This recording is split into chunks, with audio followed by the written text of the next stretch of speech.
Howell stuff? What's that? Has there been any movement with the Brian Howell stuff? Is he on board yet?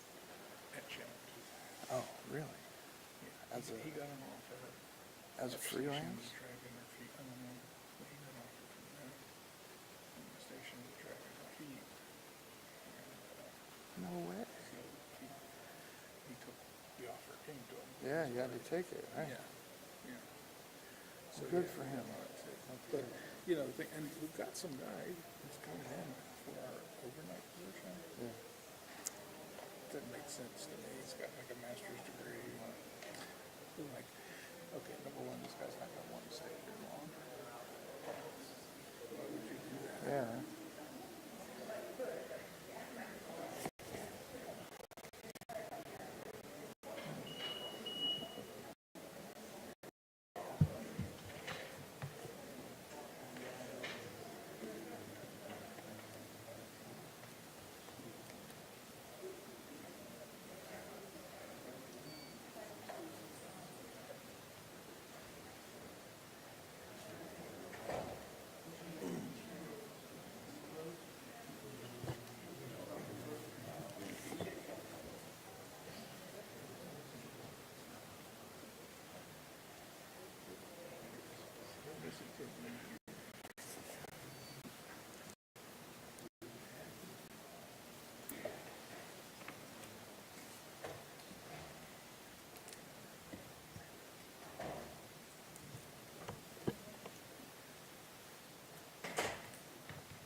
Good morning. Thank you all for being here with us today. First off, this is still an active investigation. We are still actively seeking information from the public. If you're out there and you have any information regarding this incident, please give us a call. We'll provide you all with our phone numbers and contact information after the press conference. We'll also have a question and answer portion towards the end of the conference, so if you would please hold your questions until that point. A lot of people have put in a lot of work this week, and we really want to thank them. There's a few people standing up here with me today that I'd like to recognize. We have the Executive Director from Major K Squad, Chief Knox, Commander of Major K Squad, Major Bowden, the Chief Deputy Commander of Missouri Major K Squad, Lieutenant Abel, Prosecuting Attorney for St. Louis County, Wesley Bell, Bridgeton Mayor, Randy Hine, Bridgeton Chief Masadi, the ATF Assistant Special Agent in Charge, Shannon Ham, ATF Special Agent Canine Handler, Michael McGrath, with Canine Diggs, the Assistant Chief for the U.S. Marshals, James Tapp, and Lieutenant Steve Hurst with the Major K Squad activation. I'm going to turn it over now to Chief Masadi from Bridgeton. Good morning. Thank you all for being here today. I'm Bridgeton Police Chief Mark Masadi, and I wanted to take this opportunity to publicly commend the outstanding work of the Bridgeton police officers, the detectives, and the Major K Squad of Greater St. Louis detectives, members that were instrumental in the investigating and apprehension of suspects involved in this recent tragic shooting and murder that occurred in our community. On Saturday, the 18th, our city faced heartbreaking event that resulted in the loss of life. It left many in our community in shock, and our officers responded quickly, securing the scene and providing crucial assistance. Their quick action was vital in setting the stage for what would become a comprehensive and meticulous investigation. Our dedicated detectives, along with the Major K Squad of Greater St. Louis, then took the formidable task to unraveling the details of this crime. Their hard work involved extensive evidence collection, conducting numerous interviews, and collaborating closely with other law enforcement agencies. Thanks to their relentless efforts and the exceptional coordination, we were able to apprehend the suspects and move to a significant step closer to ensuring justice for the victims and their families. I wanted to express deep gratitude to every member of this team. Your professionalism, dedication, and tireless efforts have been exemplary. The success of this investigation is a testament to your skills and the commitment to protecting our community. I want to thank all of you again for your attention and support, and I'm proud to serve as the Bridgeton Police Chief alongside such dedicated professionals. Thank you. I'm going to turn it over to Prosecuting Attorney Wesley Bell.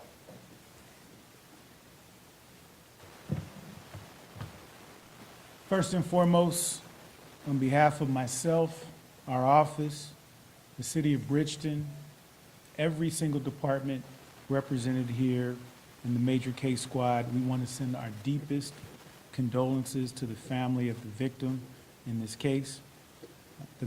As was mentioned before, the Major Case Squad's investigation is still ongoing, but our office has filed murder in the second degree, and 8 other felony charges against one defendant in connection to the shootings at what is referred to as a slideshow, an amateur car event on May 18th in Bridgeton. Our office has charged Garen Stevenson with murder in the second degree, felony murder, which is a Class A felony, unlawful use of a weapon, shooting from a motor vehicle at a person resulting in death or injury, which is also a Class A felony, 3 counts of assault first degree, a Class B felony, and 4 counts of armed criminal action, which is an unclassified felony associated with the 4 shootings. I won't go through all the sentencing ranges for these charges, but the defendant was charged with 2 Class A felonies, and the sentencing range for a Class A felony is from 10 to 30 years or life imprisonment. We only identify victims who tragically have lost their life. The deceased victim of these senseless shootings was Gerardo Perez. Our thoughts and prayers in pursuit of justice are with and for this family. It's for the entire communities, but also for the families and loved ones of victims of violence that we seek to hold defendants accountable for violent crimes. I think we all know there are too many guns on our streets, too many guns getting in the hands of young people, and often resulting in senseless tragedies and the loss of life, as in this case. We will continue to do everything we can to prevent these tragedies from happening, but when offenders cross the line, they will in no certain terms be held accountable. For the facts of these events and the details of the investigation, I will yield to the Major Case Squad, Officer Scott Stevens, will be taking the podium. Thank you, Mr. Bell. So on behalf of the Major Case Squad, thank you for joining us today as we discussed this ongoing investigation into the incident Saturday night, including the homicide of Gerardo Perez. I am here before you today to shed light on the relentless efforts and unwavering dedication exhibited by the law enforcement team standing with me today. At the forefront of our efforts was a team of 24 dedicated law enforcement investigators from various departments who were assigned to this activation. They tirelessly worked around the clock, ensuring no detail was overlooked and no lead was left unexplored. It is their perseverance and resilience that have propelled this investigation to where we are today. This incident occurred in the evening of May 18th when police responded to reports of a disturbance at a slideshow car event near Corporate Woods Trail and Earth City Expressway. Upon the Bridgeton police officers' arrival, they found a victim shot in the head. Despite life-saving efforts, the victim succumbed to his injury days later at a local hospital. When the shooting occurred, the victim was seated in the back of a truck with 3 others. Our response to this incident was prompt. The Major Case Squad investigation commenced at 11:30 on Saturday night. Time is of the essence in situations like these, and our team wasted no time in mobilizing resources and initiating the necessary protocols to ensure a thorough investigation. From the outset, our investigation has been characterized by proactive collaboration. We were fortunate to have strong partners with the Bridgeton Police Department, whose support and cooperation helped us hit the ground running. Together, we pooled our resources, shared intelligence, and coordinated efforts seamlessly, laying a solid foundation for the investigative process. Early on, our investigators were able to identify a person of interest, thanks to diligent investigative work and astute analysis of the evidence available at that time. Witnesses and surveillance footage implicated a red Hyundai in the shooting. Witnesses directed investigators to an individual later identified as Garen Stevenson as a passenger in that Hyundai firing a weapon. In a subsequent interview, Stevenson admitted to firing the AR-15 8 times that night. A search of his residence uncovered an AR-15 hidden inside of a wall inside of his residence. Using shell casings located at the crime scene, the weapon recovered from Stevenson's residence was confirmed to be the same. This early identification allowed us to focus our efforts and resources efficiently, narrowing down our focus and bringing us one step closer to resolving this case. Throughout the entire investigation, we upheld the highest standards of integrity and professionalism, ensuring that all investigative actions were conducted within the bounds of the law. Search warrants were meticulously written and executed. Every step of the process was conducted with precision and diligence. Our efforts were bolstered by the invaluable support from federal partners such as the U.S. Marshals and the ATF.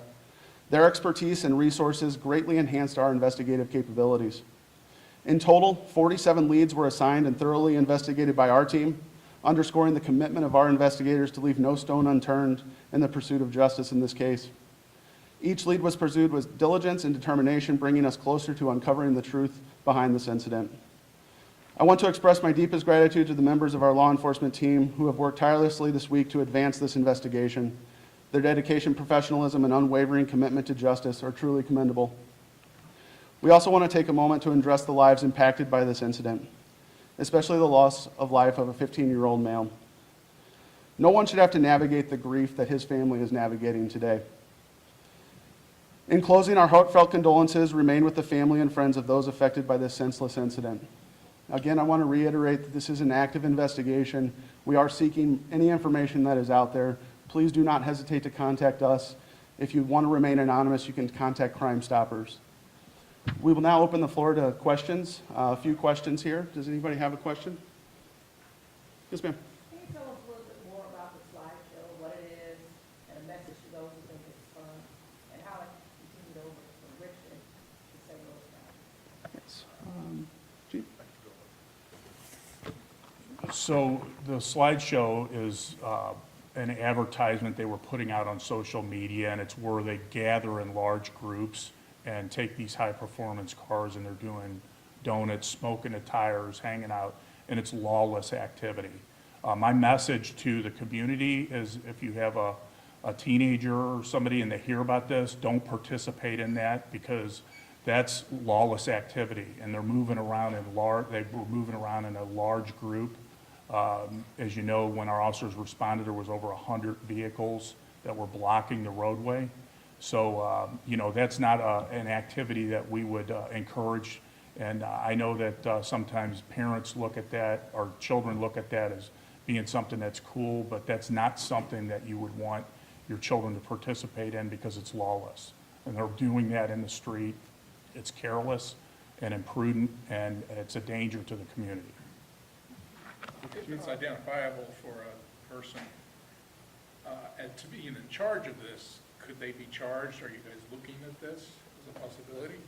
With respect to, Who's the people organized the slideshow? as was mentioned before, this is an ongoing investigation.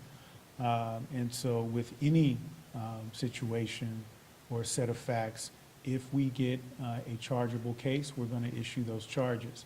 That said, we know that the Major Case Squad and all of the departments, which do just amazing work, and I mentioned this to the men and women behind me before, we're spoiled by the quality of police work that we've seen in this region quite often. And so, yes, if we are given a set of facts or evidence that supports a charge, then that's something we certainly would look to do. My question is probably for the chief. Is there a plan, I mean, we're getting into summer, this particular show we saw advertised as like multiple states calling people in. Is there a plan to get in front of this before we get to the summer season? Those are still things that are in discussion stage at this point. What about the 17-year-old? Any charges pending against him, I guess the driver of the car?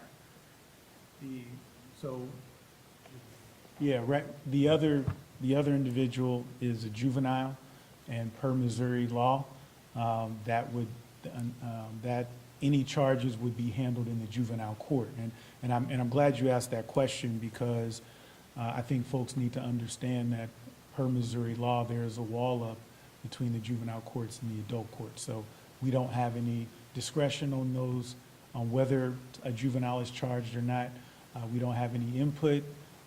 We know pretty much what you know, unless the individual is certified to be tried as an adult, and even that is at the discretion of the juvenile court. So for obvious reasons, we can't talk about that. A lot of it because we're not privy to those conversations, but also there are privacy concerns with respect to juveniles, and so that's why the juvenile court navigates the way that they do. Slideshow regarding the trend in our region, we just happened with the summer siblings coming out, any insight on what we expect on these events? It is something that we're seeing more of, and with social media, it's hard to prevent them from happening. And so I think, as the chief mentioned before, it's important to recognize that the front lines are our parents, to make certain that, to do everything that they can to make certain that their children aren't participating, and to understand the dangers associated with these types of behavior. But yeah, it is something that we're seeing more of, and it's concerning, and it's important that folks understand the threats that are posed by things like this. Can you tell us a little bit more about the 9-year-old here? Did he have criminal history? Why was there a gun and a wall? Yeah, as was mentioned before, this is still an ongoing investigation, so I'm limited to what's in the probable cause statement at this point. But as we get more information that we can release, we'll definitely let you know. How expansive is this investigation? Just the organizers and those involved in violent crimes, or are you going to be trying to look for anyone that participated in this slideshow, driving recklessly, things like that? You wanna- So those, it being an ongoing investigation, obviously we can't disclose what levels that we're going to with that, but it is moving forward, and there's nothing off the table. When it comes to the slideshow, where are kids getting these cars, and can you say again what types of cars these are? That's a good question. There's a variety of different types of cars. Most commonly, we're seeing the Dodge Chargers, Challengers, high-performance vehicles that, they do those burnouts and spin in circles, and just dangerous behavior. Where do they get them? I can't answer that. I don't know. Thank you, Chief. Thank you all for coming today. We will have a sign-up sheet in the back for information if you didn't already receive stuff from us. There are handouts on the back table for you as well. Once again, please let people know that if they have any information to contact us or Crime Stoppers, and thank you all for being here today.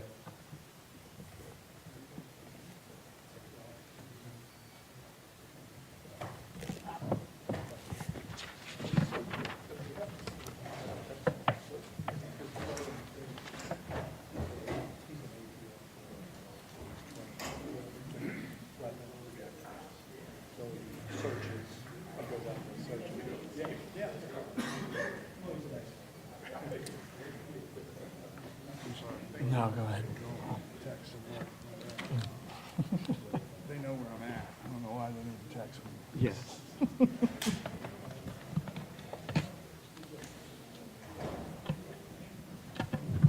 That's it.